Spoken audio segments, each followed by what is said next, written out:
Assalamualaikum warahmatullahi wabarakatuh. Perkenalkan, nama saya Nurjana, NPM 140-2018-079.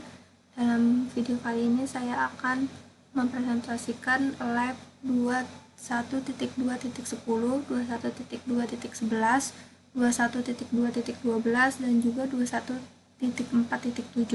Selanjutnya masuk ke lab 21.2.10, Encrypting and Decrypting Data Using OpenSSL. Part pertama, encrypting message with OpenSSL. OpenSSL dapat digunakan sebagai alat mandiri untuk enkripsi.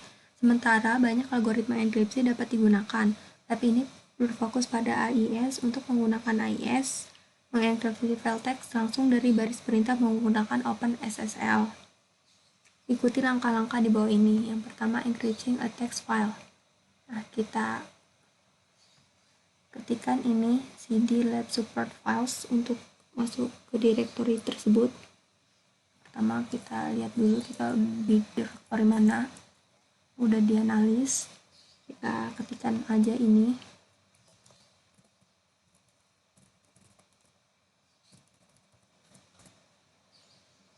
Nah, kemudian kita ketikkan untuk membuat daftar isi file text letter grandma, kita ketikkan cat letter grandma text.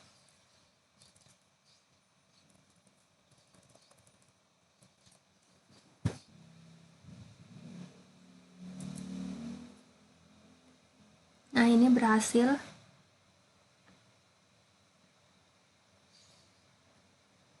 Selanjutnya, dari jendela terminal yang sama, jalankan perintah di bawah ini untuk mengenkripsi file teks. Perintah akan menggunakan IS-256 untuk mengenkripsi file teks dan menyimpan versi terenkripsi sebagai message.enc. OpenSSL akan meminta kata sandi dan konfirmasi kata sandi.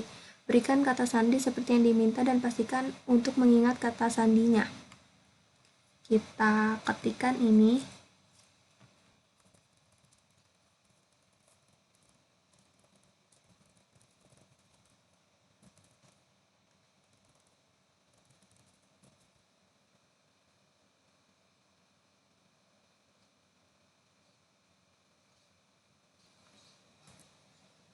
Misalnya kita masukkan passwordnya CyberOps, lalu ketikkan lagi dokumen the password yang tadi. Selanjutnya setelah proses selesai, gunakan kembali perintah cat untuk menampilkan isi message.enc. Kita cat. Nah, katanya apa isi file message.enc yang ditampilkan itu benar. Terus seperti apa bentuknya, jelaskan. Di sini nggak benar, tampilannya berupa simbol-simbol. Mungkin ini rusak karena yang muncul simbol ini dikarenakan OpenSSL telah menghasilkan file binar. Selanjutnya, untuk membuat file dapat dibaca, jalankan kembali perintah OpenSSL, tetapi kali ini menambahkan opsi -a untuk memberitahu OpenSSL menyandikan pesan terenkripsi menggunakan metode pengkodean base64 yang berbeda sebelum menyimpan hasil dalam file. Nah, kita ketikkan ini sama kayak tadi, cuma menggunakan -a di bagian sebelum in sini.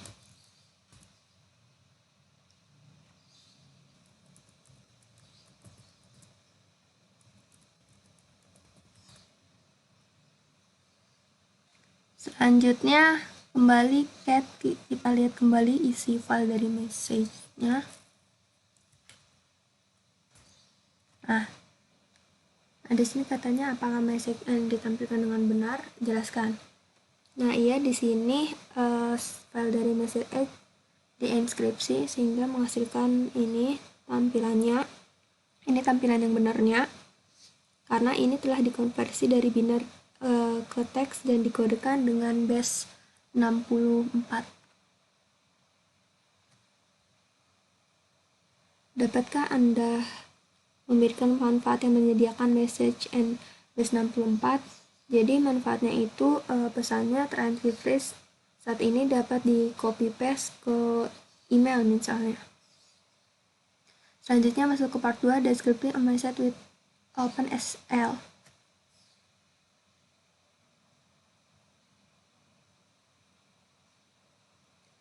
Gunakan perintah di bawah untuk mensimply message.end. Kita ketikkan ini.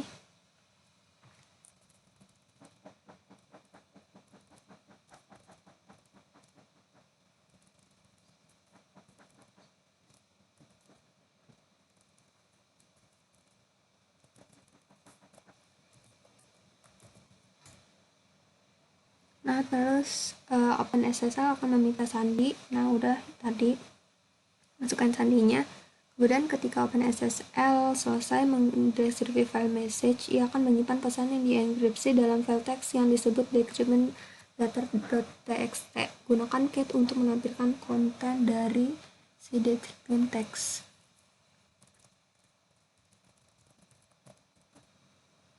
Nah, di sini ada isinya. Katanya apa surat itu dideskripsi dengan benar? Ya, di sini masih message-nya terenkripsi dengan benar.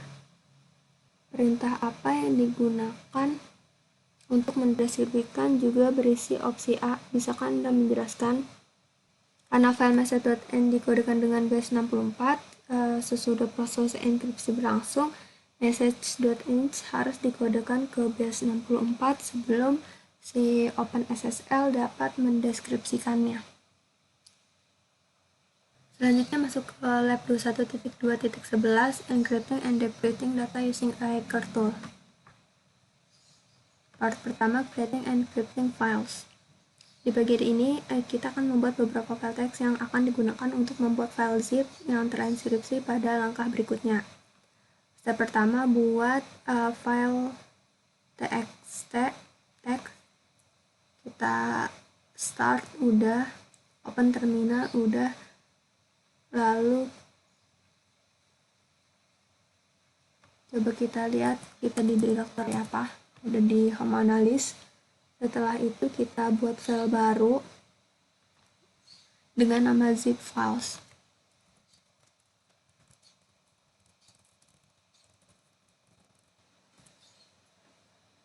Sesudah itu pindah ke directory zip files. Nah, berhasil. Kemudian kita ketikkan ini. Kita ketikkan kontennya ini, terus filenya ini.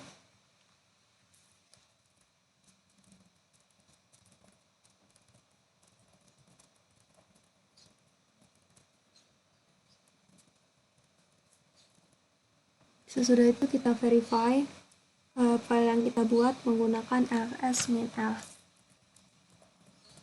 Nah, ini udah berhasil kebuat. Selanjutnya langkah kedua, zip encrypting the file text. Jadi langkah kedua itu kita buat zip yang bernama ini, file ini, kita ketikkan aja ini, yang berisi 3 file menggunakan perintah berikut. Kita ketikkan zip file.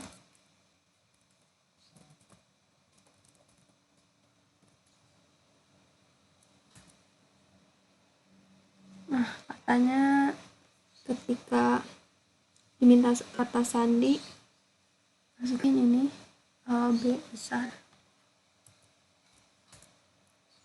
Kita verify lagi B.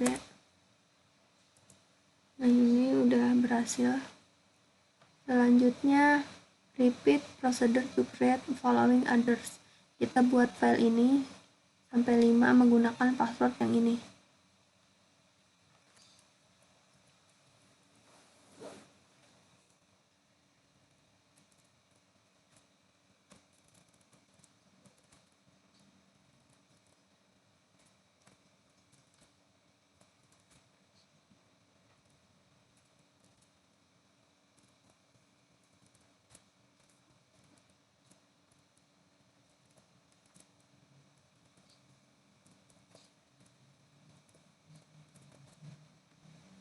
Selanjutnya kita verify menggunakan ls min l f star.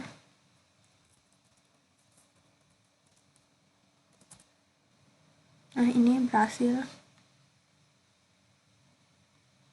Kemudian selanjutnya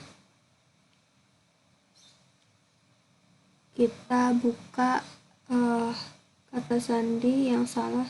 Coba buka zip menggunakan kata sandi yang salah seperti ini.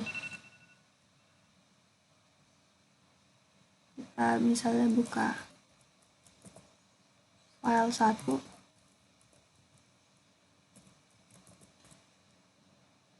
Salah misalnya.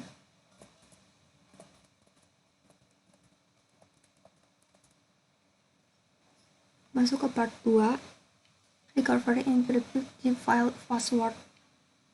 Nah, di sini langkah pertama, pengantar fraksi dari jendela terminal memasukkan perintah vcrx zip min h untuk melihat opsi perintah terkait.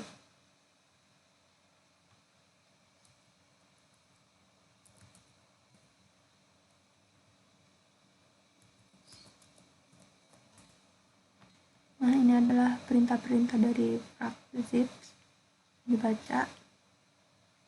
Selanjutnya step kedua, recovering password using zip. Kita ketikkan ini.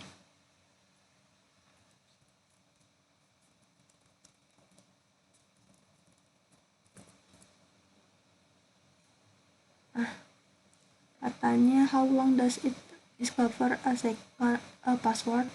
Berapa lama menemukan kata sandi? Kurang dari sedetik mungkin ya tadi. Selanjutnya kita yang kedua. Sekarang kita kedua. Ingat kata sandi 2 karakter digunakan untuk file tidak secure, karena itu gunakan perintah zip. Kita buka yang file kedua. Ini passwordnya benar. Mungkin how long does it discover password? Sekitar 1 detik. Selanjutnya kita buka yang file ketiga.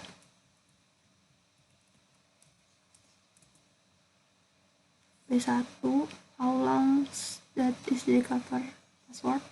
Sama sekitar 1-2 detik juga. Selanjutnya kita buka yang file 4.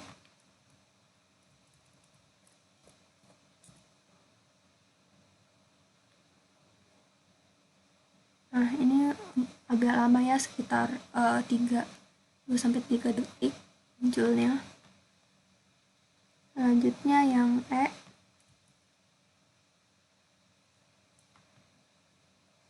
Yang E tapi di sini kita gunain katanya beberapa lama untuk memecahkan kata sandi 5 karakter.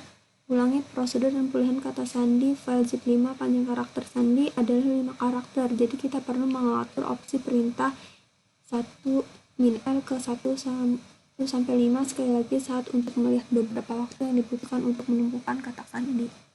Nah, yang untuk file 5 di sini kita menggunakannya 5 karakter. Kita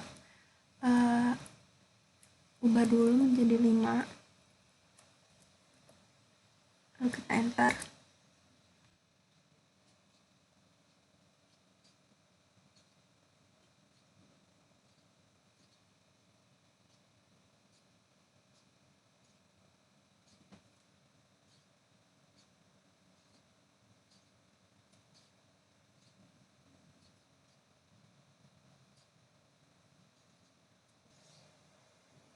Nah, ini yang karakternya ini 5 karakter ini memakan waktu 2 menit lebihan, 2 menitan lah. Itu dia makan waktu 2 menit. Selanjutnya yang F, belikan kata sandi 6 karakter password using zip. Di sini kita coba gunain yang 6 zip. Kita coba create file zip 6.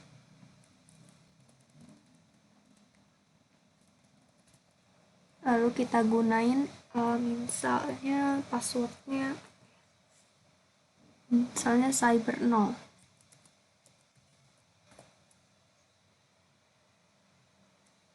Yang 6 karakter. Skin lagi.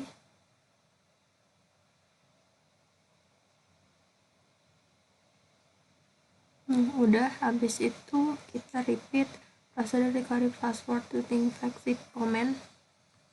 Kita gunain ini pakai yang 6 karakter dari file si 6 ini.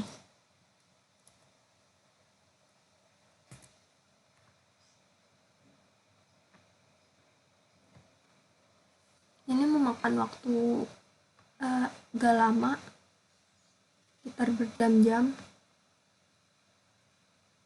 Katanya keberadaan sederhananya adalah bahwa kata sandi yang lebih panjang lebih aman karena membutuhkan waktu lebih lama untuk ditemukan. Berapa lama Anda merekomendasikan kata sandi yang dibutuhkan agar aman? Emang kalau aman itu ada minus plusnya. Kalau mau aman emang lebih panjang, tapi menggunakan waktu yang digunakannya untuk menemukan passwordnya itu cukup lama. Tapi kalau misalnya mau cepat, itu pakai yang 1 sama 4 karakter aja, itu cepat, jadi tergantung pilihannya.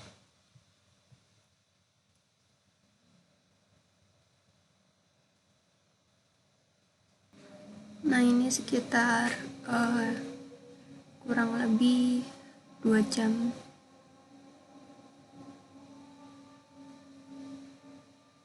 Selanjutnya masuk ke lab 21.2.12, examining telnet and SSH in Wireshark. Part pertama, examining a telnet session with Wireshark. Kita menggunakan Wireshark untuk mengcapture dan menampilkan transmitted data of telnet session. Yang step pertama, capture data. Kita di sini udah login sebagai analis, lalu buka terminal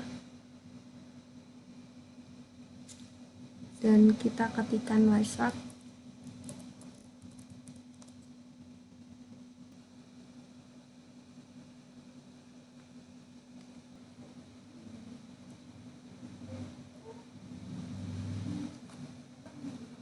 Nah, kemudian open another terminal, kita buka terminal lain. Kemudian ketikkan ini telnet localhost. Loginnya analis, lalu passwordnya CyberOps. Nah, selanjutnya stop a Wireshark capture after we have provided the user credential. Kita berhentiin Wiresharknya. Masuk ke step 2, examine a telnet session. Terapkan filter yang mana menampilkan traffic telnet, relay, enter telnet in the filter field and apply, klik apply. Kita ketikkan telnet. Nah, kemudian klik kanan telnet lines package list, terus drop down list, follow, pilih TCP stream. Klik kanan, follow TCP stream. Nah, ini tampilannya. Follow TCP stream window menampilkan data untuk sesi telnet kita dengan VM CyberOps Workstation.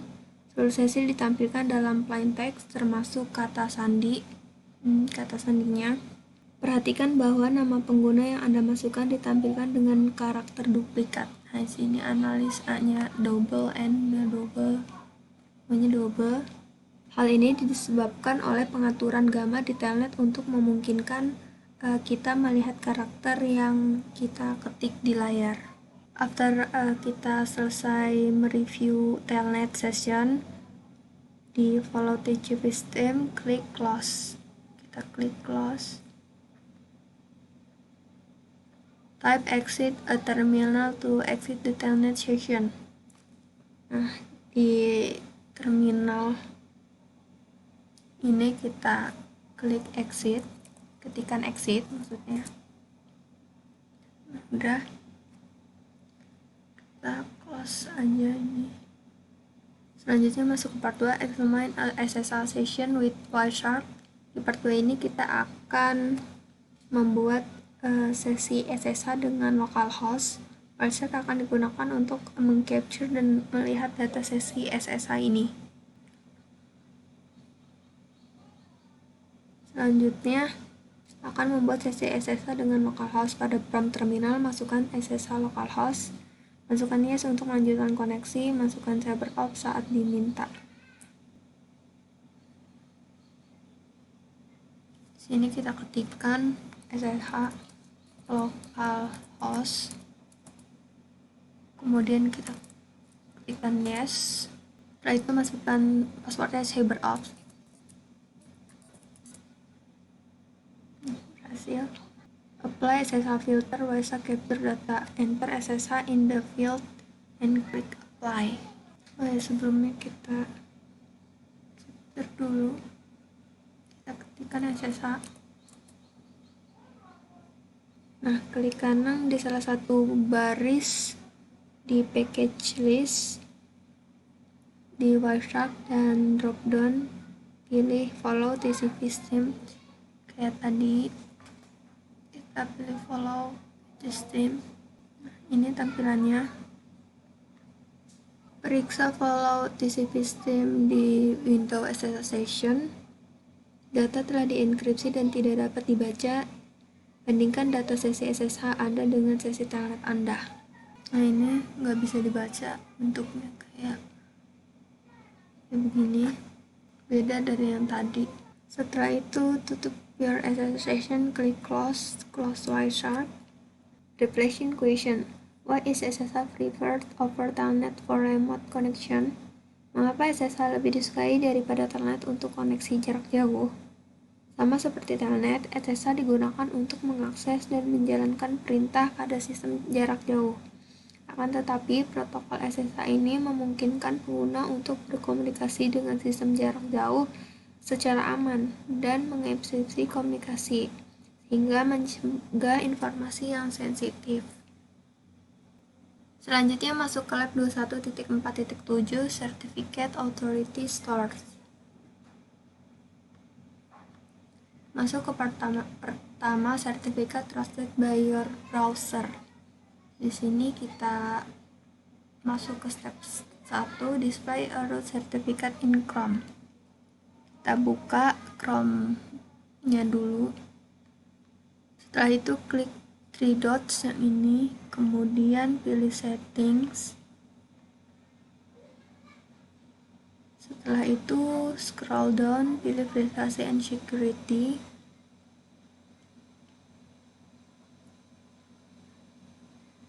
Kemudian kita pilih security.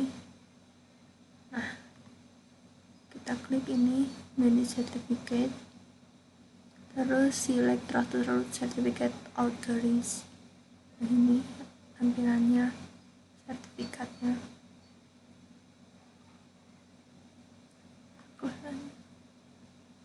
Selanjutnya disable a certificate in CA Store in Firefox. Kita buka di sini aja. Kita klik menu, terus pilih preference. Menu, kita pilih preference. Selanjutnya klik privacy and security. Kita scroll dan pilih view certificate. Nah, ini tampilannya. Sebuah jendela terbuka yang menunjukkan sertifikat dan otoritas sertifikat yang dipercaya oleh si Firefox. Part 2, checking for man in a mirror. Sini bisa dibaca.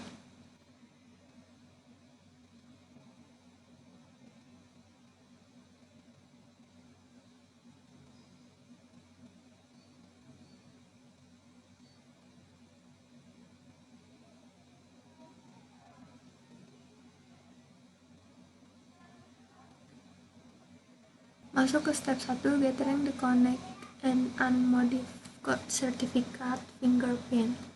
Langkah pertama adalah mengumpulkan beberapa fingerprint situs. Ini penting karena nanti akan digunakan untuk perbandingan. Tabel di bawah ini berisikan beberapa sidik jari sertifikat situs dari yang populer. Note, fingerprint SH1 ini yang ditunjukkan pada tabel 1 memungkinkan tidak ada lagi valid karena organisasi secara teratur memperbarui sertifikat mereka. Fingerprint juga disebut thumbprint di mesin berbasis Windows. Nah, ini ada site-site-nya, Discord, Facebook, Wikipedia, Twitter, LinkedIn. Lalu ada domain covered by sertifikatnya. Dan ini ada sertifikat SH1 fingerprint. Ada Mei 2020. What are the fingerprints? What are they important? Apa fingerprint dan mengapa mereka penting?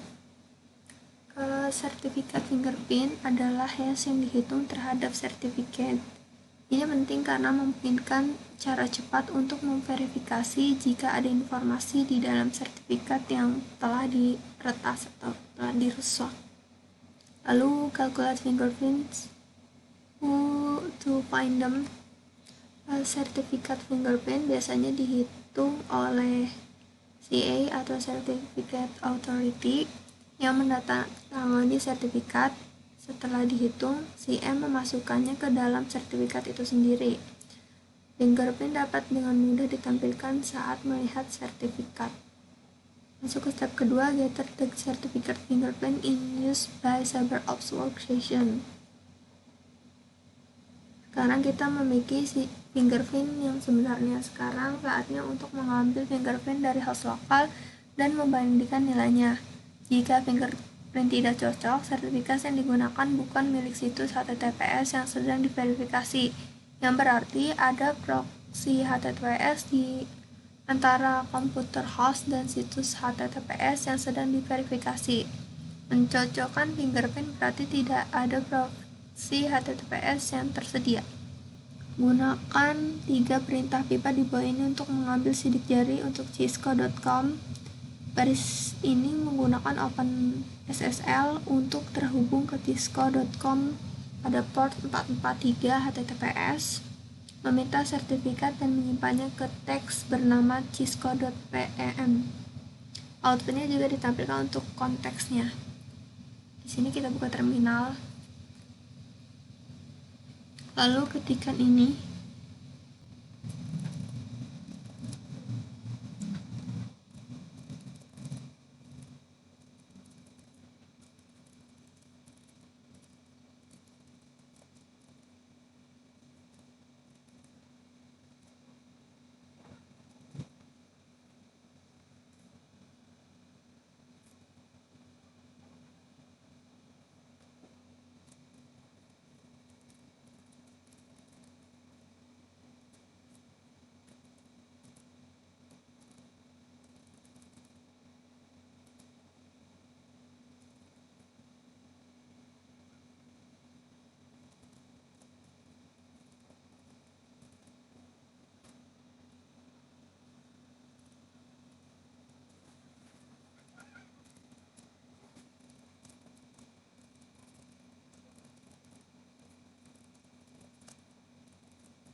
Nah, ini keluarannya sama ya. Opsional, gunakan perintah cat untuk membuat daftar isi dan sertifikat yang diambil dan disimpan dalam file cisco.pm. Kita gunakan cat.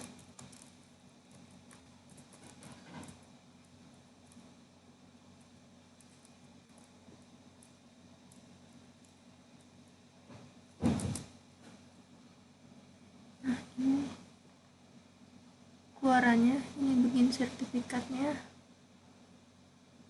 dan ini unsertifikat. Sekarang setelah sertifikat disimpan dalam file cisco.pem, gunakan perintah di bawah ini untuk mengekstrak dan menampilkan sidik jarinya. Kita ketikkan ini di terminal.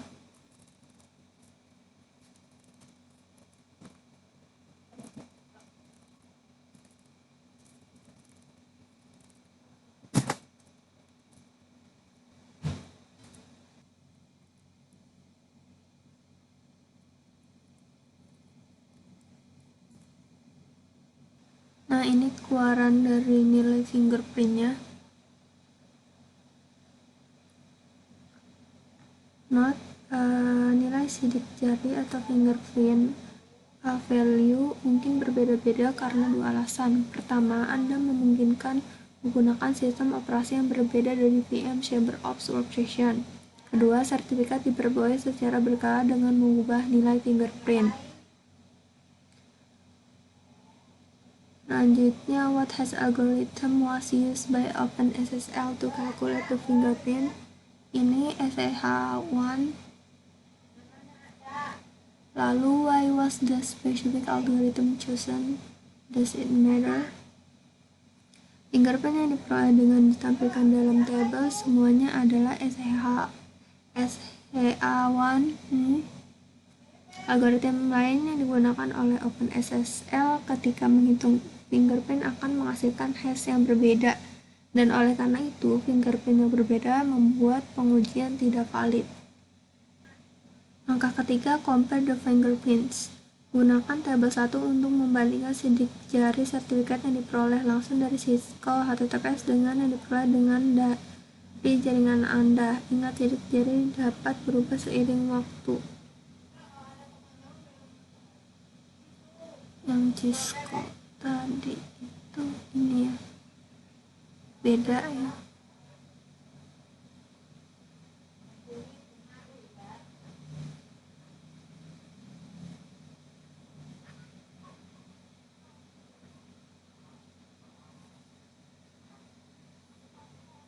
Apa artinya?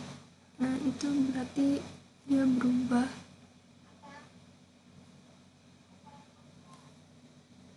Fingerprintnya di sini nggak cocok atau beda, berarti bahwa ada sesuatu yang telah membuka koneksi, mengirim sertifikat sendiri ke mesin host dan membuat koneksi SSL baru ke cisco.com.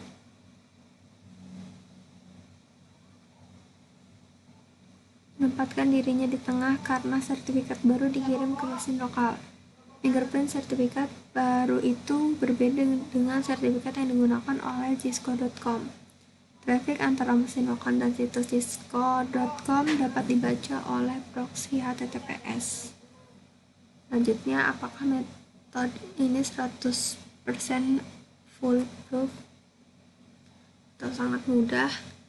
Enggak. Sementara si fingerprint yang nggak cocok ini mengkomunikasikan intersepsi traffic SSL, fingerprint yang cocok harus ditangani dengan hati-hati.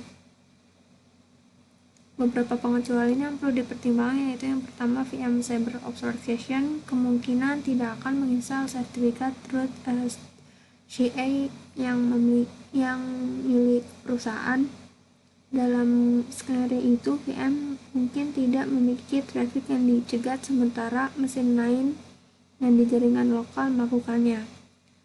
Yang kedua, perusahaan dapat menggunakan aturan dinamis untuk mencegah hanya situs yang dipilih aja. Selanjutnya, reflection question. What would be necessary for the HTTPS proxy to work? Apa yang diperlukan agar proxy HTTPS berfungsi?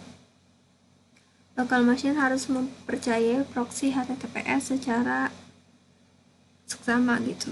Perusahaan dan organisasi yang ingin memantau traffic HTTPS mendapat kepercayaan ini dengan menginstal sertifikat proxy HTTPS ke penyimpanan sertifikat root mesin lokal.